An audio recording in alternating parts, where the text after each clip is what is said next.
Yes, people, welcome back to the SPTC podcast. I, as always, am your host, Jay McIntosh, joined as ever, once again, by Mr. Simon Felix. Si, how are you doing?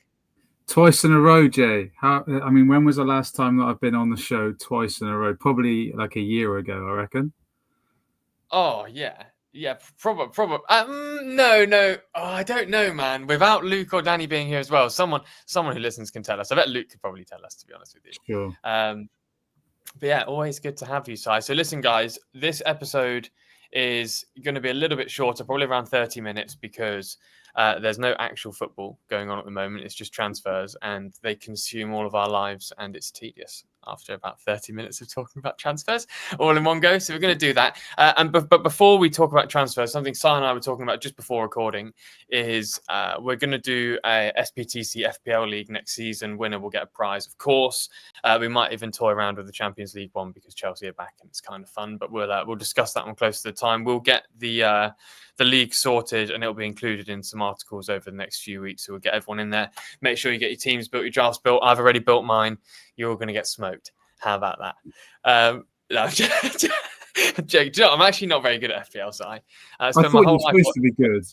Yeah, man. Do you know what? I spent my whole life working in football, and it's because of general apathy. Like, if you miss 2 or 3 weeks, or if you get a captain wrong 2 or 3 weeks, you get cooked, bro. That's the thing for me. I would love to do one, but I was talking to my mate earlier about this, and he was asking if I was going to enter one, and I said to him, like, I just don't have the time because you have to be on it every single game, like midweek matches, weekend games. You have to be on it and make sure you're transferring players in and out. I don't have the time to do that. You've got the special tokens as well, and the rules have changed from this year. Like, you can now, for those that haven't seen, that do play it, I imagine you've all seen it. Like, you get defensive contribution points from this season onwards, so you can actually use centre backs or someone like Declan Rice who takes free kicks and does a lot of defending, or Enzo Fernandez. They'll be a little bit more useful than before, so it's more rounded, I think, this year. But it should be good fun. Make sure you join the link when the link is out. We'll obviously include it in podcast notes going forward as well, so don't worry about that. Should we talk about transfers, Si? Yeah, if we must, Jay. If we must. If we must, we very much must indeed, because this SPTC community that you, myself, Luke, and Danny are a part of, although they're doing their thing too. Yeah. I'll actually, Yeah. I'll plug it. I'll plug it at the end. Don't worry. And the Danny wins the zone, he'll get the plug. You can hear the boys both. I can see the boys both listening now. We've all rarely agreed on one thing. Sometimes we get 3 of us out of the 4 that agrees.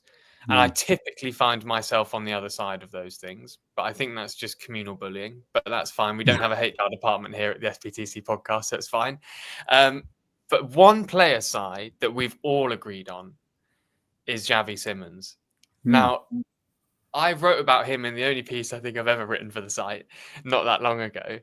And he's so good. And if Chelsea get him, genuinely, goodness me, the attacking lineup from what we had at the start of the season to what we'll have going into this season, I think is bombastically different. What do you think? I love that word, bombastically. Yeah, a sense of bombast. It's a good word, isn't it? I just thought it was like a made-up word. Didn't Shaggy make a song about it once? I was going to say it is the Shaggy word, which is a shoe, by the way. I thought he made that word up. That's something new to me. Brilliant. Yeah, no, not at all. No, you're right. I think he elevates the attack. I think the attack has already been improved by what we've done anyway. You know, adding Pedro and Gittins and Liam Delap, like that's improved it tenfold already. And then if you want to throw Simons in there as well, then that's just even better. I think he's a player that will just instantly make things happen. I call him like a maverick player, and I've also written articles in the last couple of months saying how those kind of players are more of a rarity these days, and I do see him as that kind of player, and he's got that low center of gravity. He can take a player on. He's got great vision for a pass. He can score a wonder goal, and I just think that Chelsea have obviously prioritised their attack first and foremost this summer, and adding him now is the icing on the cake for that. Incidentally, I still think there might be a question mark over the 9s. I mean, I don't know if you agree with that. No matter what happens with Jackson, I'm not 100% convinced with our 9s still. I actually think I am, to be honest with you. And the reason I think I am is, one, because I'm being completely caught up in João Pedro being amazing, but predominantly is, especially with someone like Simmons being introduced to the team. I mean, I've said it for ages. I really do buy into the fact that I think there's a general misconception around like the best teams need a sort of out and out 9 sort of. We know the profile I mean when I say that, the Gyökeres Lewandowski profile of a 9, that sort of elite in the box finisher, Diego Costa style. But I don't think Diego Costa's elite in the way that Lewandowski's elite in that sense. He had different characteristics.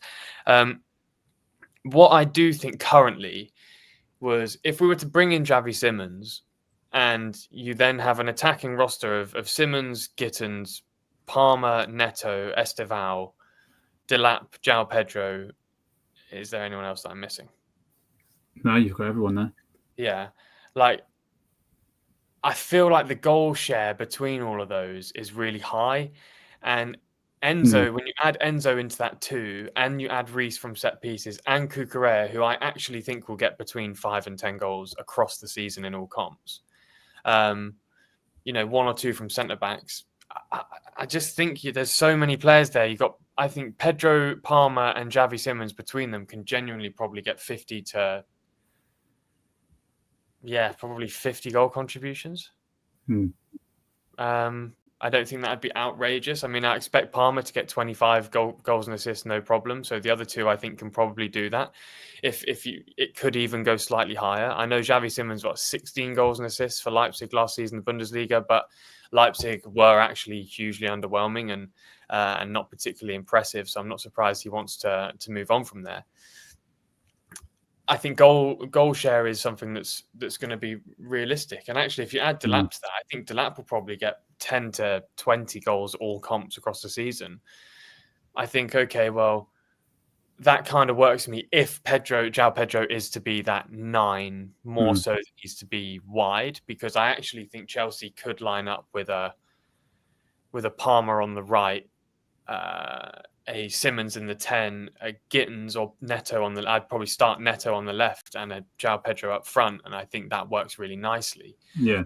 And you slot Delap in. I mean, Delap's going to score goals, man. So like, I'm not really super fussed. And when you look at let's look at 27 to 29-year-old 9s that Chelsea could target, land, and that would massively improve the team straight away. I don't think there's many of them. Really.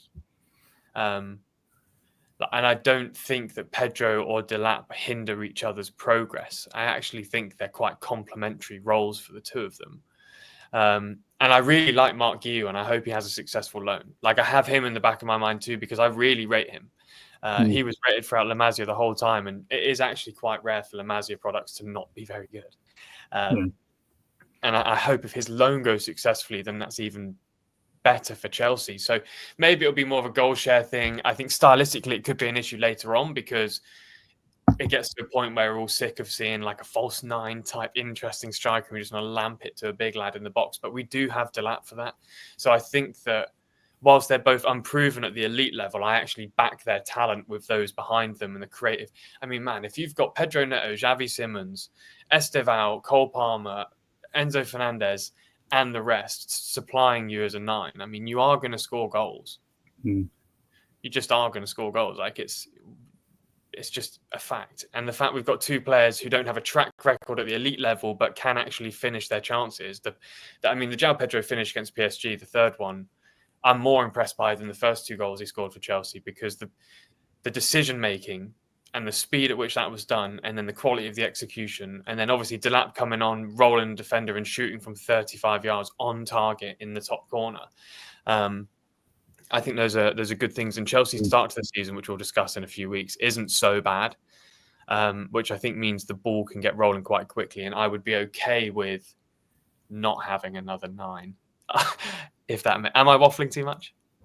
No, I actually agree with everything you said there. Yeah, I mean, I don't know whether it takes away my concerns, but I can. And the thing is, Si, at the most extreme end of the example, which isn't necessarily real to Chelsea, but you look at someone like Erling Haaland at Manchester City, right? Manchester City played a sort of communal football in the sense that goals came from everywhere. Foden at false nine, De Bruyne at false nine, David Silva at false nine. I know Aguero was there and banging goals before, but goals have always been shared at City. Sterling got loads, Sane got loads, Mahrez got loads, etc. We all know how City have been over the last 15 years.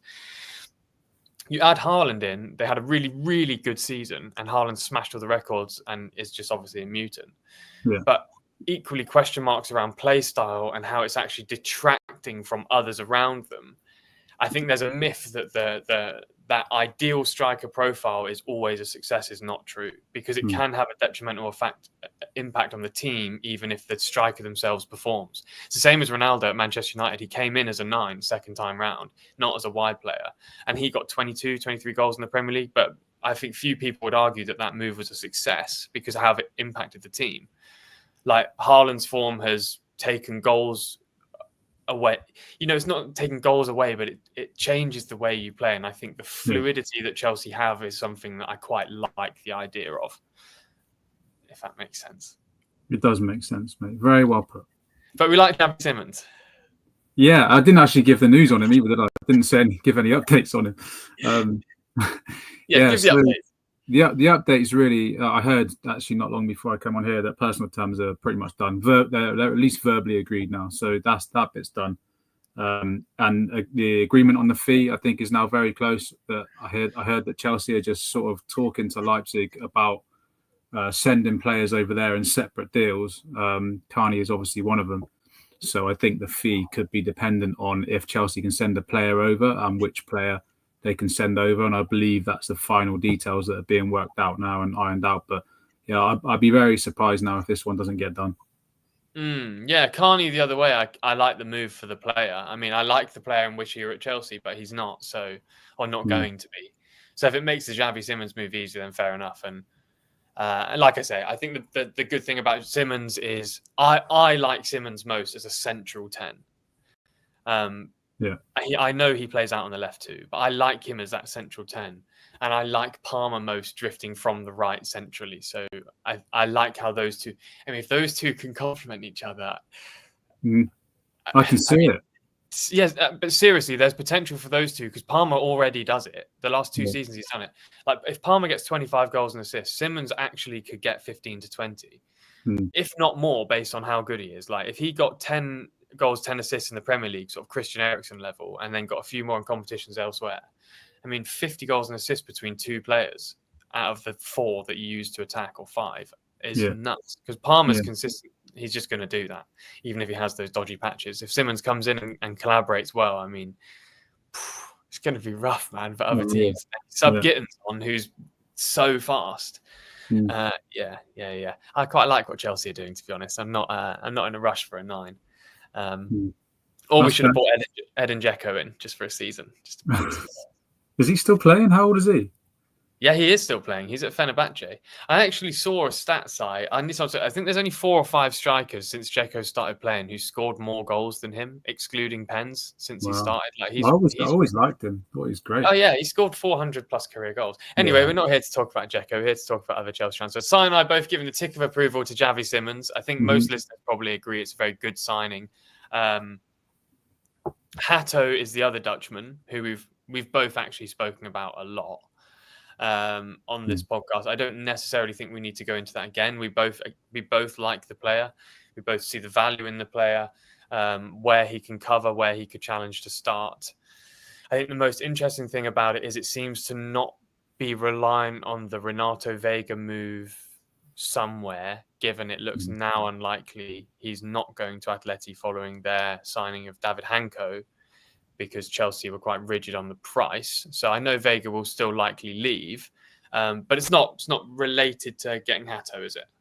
No, Chelsea are confident that Veiga will go anyway because he's adamant that he wants out and he wants to go. So Chelsea will let that happen, but they're not just going to, cave to the first offer that comes in. And Atletico and Chelsea, I heard that they just weren't none of them were prepared to budge and meet in the middle. So Chelsea just said, look, you either pay up or it doesn't happen. And they said, okay, it's not happening then, and we'll go for somebody else. So, but Chelsea are that confident that Veiga will go. They're pushing ahead with Hato.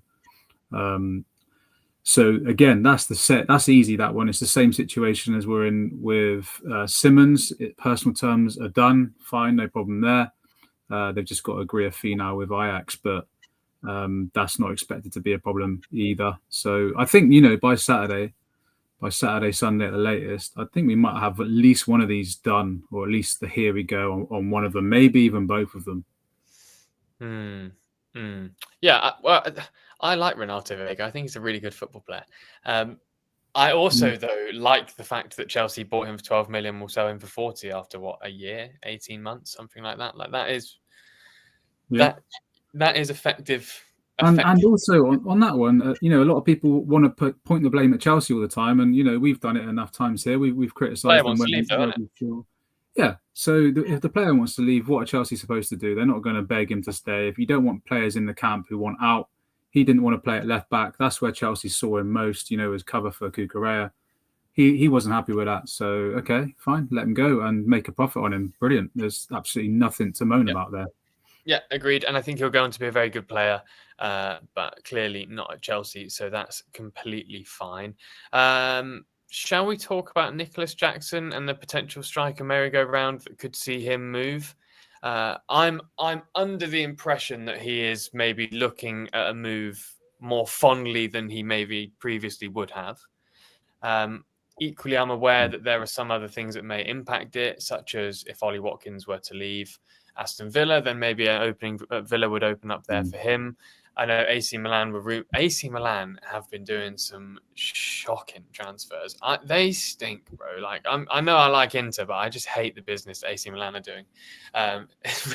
Just so bad. Apart from the Modric one, which is kind of cool. But have you any updates on Nicholas Jackson's potential exit?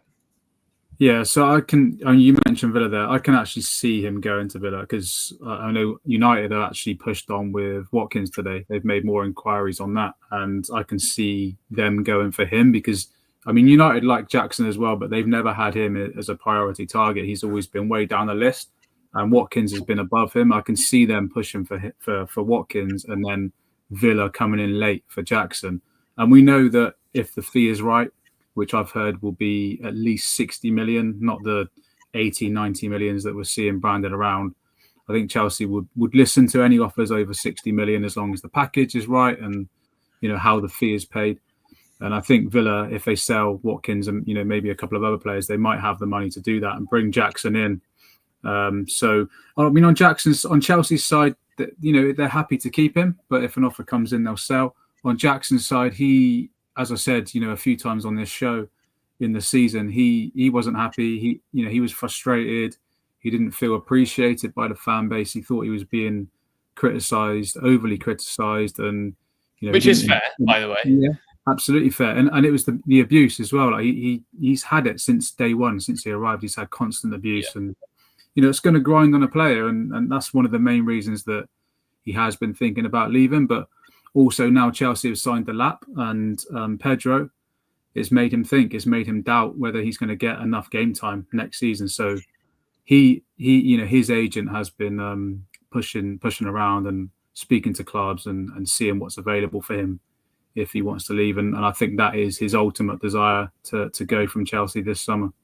Certainly want to keep an eye on 60 million.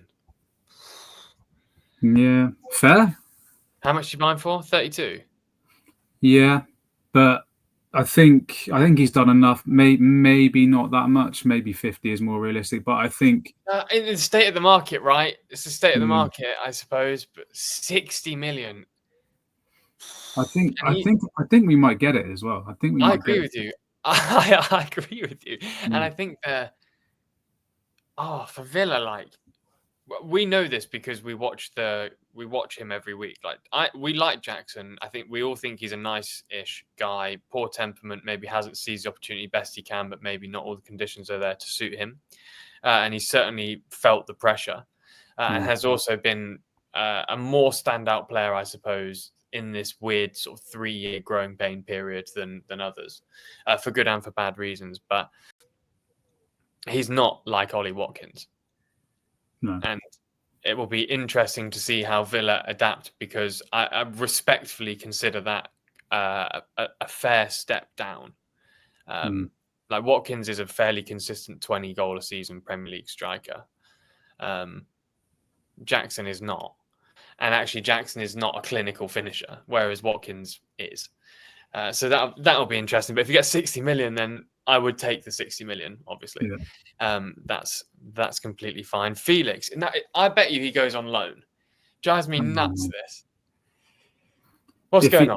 If he doesn't go on loan, then Chelsea are going to lose out. And this is one that they're going to be red-faced on, I think. Because I think, what was it, 45 million, I think we paid for him.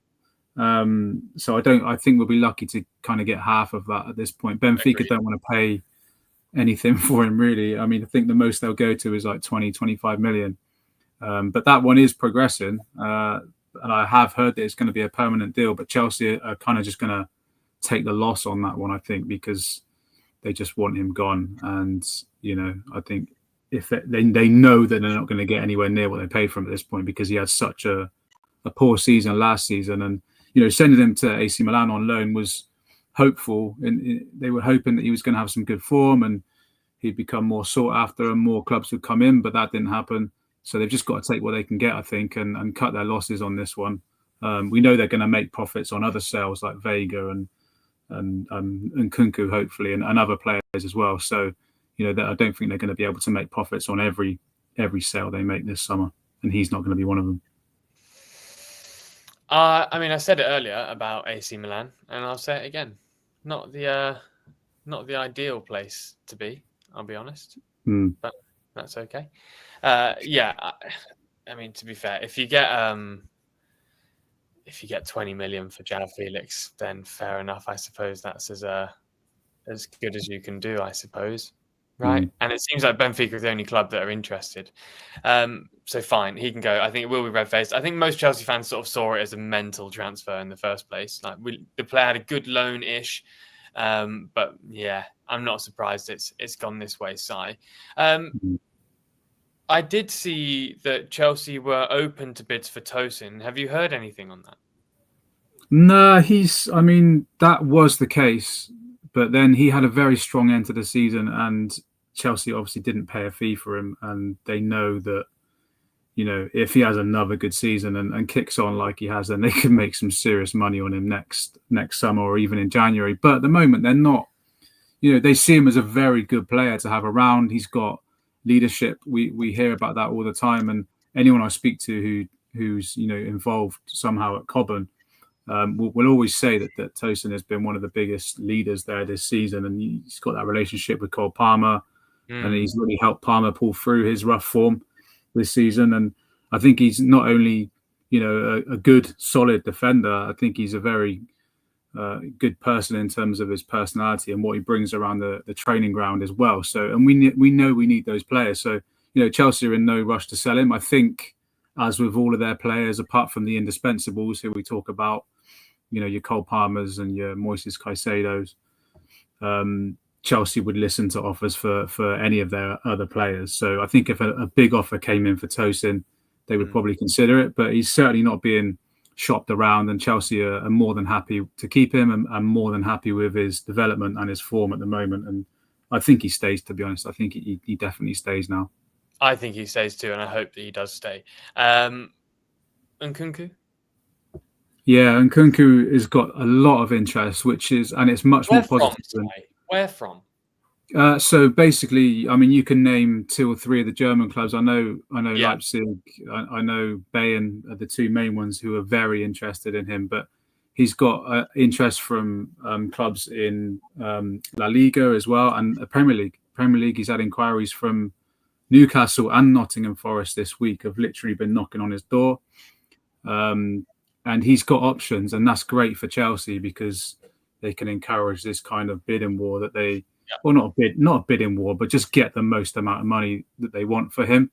And he needs to go for Simmons to come in. But not before Simmons comes in, but they need to know that they're going to be able to move him on, and they do know that now, and they've got Nkunku's got a pick of options that he can go to, and he's definitely going to leave. Chelsea are not asking for a ridiculous fee like they were in January and last summer. For him, they're a bit more lenient on the fee, and they're ready just to make sort of 10, 15 million on him now and move him on. Wait, sorry, what would the fee be for Nkunku? So I think they were initially, I can't remember what they were asking. I think it was like something crazy, like 70 million in January. I have 70 in my head, yeah. Yeah, I'm pretty sure that's what they were asking. So they put that down basically to about 55, 60. So they're going to make, around about 5-10 million on him if they can. Okay, fine. If you had to take a little guess at where he's going to end up at, imagine Nkunku at Forest. That's so sick. Yeah, that surprised me, that one. Yeah. Fair play to Forest. Well, I guess he would just replace Gibbs White if Gibbs White leaves, if that ever happens. Yeah.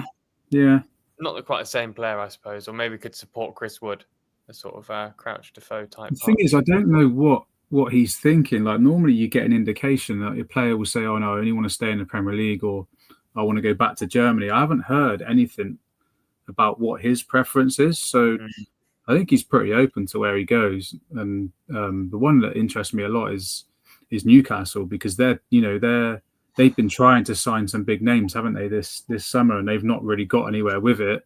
They're going to get some money in. There's still the question mark over Isak and if he gets sold. So they're going to have money to spend, and they're relatively ambitious. I think Nkunku might be tempted by going there. Yeah, agreed. Johan Wissa looks likely to go there as well, so that's exciting. It's going to get cold in Burnley, Si, potentially. I love what you did there. I don't think it will, though. I don't think it's going to get chilly in a... No, I don't think he'll go there. They're definitely one of the clubs that are interested, but with Chilwell again, it's the situation where clubs only want to loan him. They don't want to buy him permanently, and that's no good for Chelsea. Chelsea need a club who want to come in and buy him permanently, and they're just not lining up for him at the moment. So, yeah, this is an interesting one that I'll be eager to see what happens. I definitely think he stays in the Premier League. But it's just a question of where he goes and who wants to take him on a permanent deal and take his wages on. Oh, yeah, I know. But he's also got like such... I don't know. I could so see Chilwell doing like a season loan at Fiorentina or something, where he just goes somewhere kind of interesting, plays Bologna for a season. That would be kind of cool. I'd be happy for him if he did that rather than mess around at somewhere in the Premier League. But even like Sunderland have sorted left backs, and I don't really know where he goes. Maybe back to Palace, but fine. Is there anyone else we're missing talking about? I feel like we've covered the main points. Like I've still heard no updates on Sterling. I don't know about Disasi. I don't know about Fofana or Badiashile. Any of them lot. No, nothing. No updates on any of them. I don't know what's going to happen with half of them. I mean, did you see the links with Sterling with Juventus and Leverkusen as well? He's not going there, any of them. Yeah, no, I don't think so. But the I don't know, man. Like Sterling in Serie A would probably be all right. He wouldn't be amazing, but he wouldn't cost a lot. And could provide some. I mean, Sterling will have a home somewhere. I just want these deals to be done. I'm way more focused on outgoings than ingoings at the moment. But I think once the Dutch duo are in, then we can maybe see some acceleration, some moves out. And I guess Chelsea will. It's not even August yet, so Chelsea will hold their cards until they need to, and maybe start dropping prices then. But I guess that's pretty much everything. Do you have anything to plug? Luke's article today is what I want to plug. He's put out player profiles, and these are really popular. And I've had a few people asking about them. So that's on the homepage now. Yeah. He's obviously profiling Simmons and Hato. So yeah, go and check that one out. Really good article from Luke as always. Yeah, nice. And their page is called The Blues Feed, which is actually quite a good name. So make sure you go check that out across. It's on Twitter, it's on Instagram. I don't know what else they're doing. They got a podcast. Go and listen to it. Everywhere. TikTok, YouTube, the lot they've got. Are they doing TikTok as well? Yeah, they are doing TikTok as well. Wow. They're trying to take over, mate. Comprehensive. Yeah, fair enough. Okay. Sorry, I'd literally just seen. I was about to wrap the show. Then I'd just seen a message from Danny Windsor saying Isak transfer request with an eyes emoji. So I don't know whether I'm missing breaking news and therefore didn't want to end the show on sort of a Yeah, on a fair enough. cliffhanger side. Is there No, he's on about anything there? because at the start of this week Oh, I did. Yeah, there was some like little bits and pieces going on, but I haven't heard anything since then. okay, well, we just had a Danny Windsor-shaped derailment. That's fine. I can wrap the show there. Go and check out Luke's article on the player profiles. Go and check out the Blues feed. Obviously, turn this up on your car. We'll make sure that we get the FPL link out soon. We'll speak as a team and work out what's best to do, and we'll go from there. I presume Sinai will be back next Thursday for a hat trick of appearances from the man himself. And also, I assume a lot of people will be cheering the Lionesses on this weekend, Sunday, 5 o'clock in the final against Spain. Not been the easiest path there, but they've got to the final. Spain, obviously, heavy favourites, but we shall see. So good luck to Lionesses, and I hope that everyone enjoys watching the game, be it if you're England fans, Spain fans, or just neutrals. And we'll be back next week. So we'll see you guys later. Thank you very much for listening.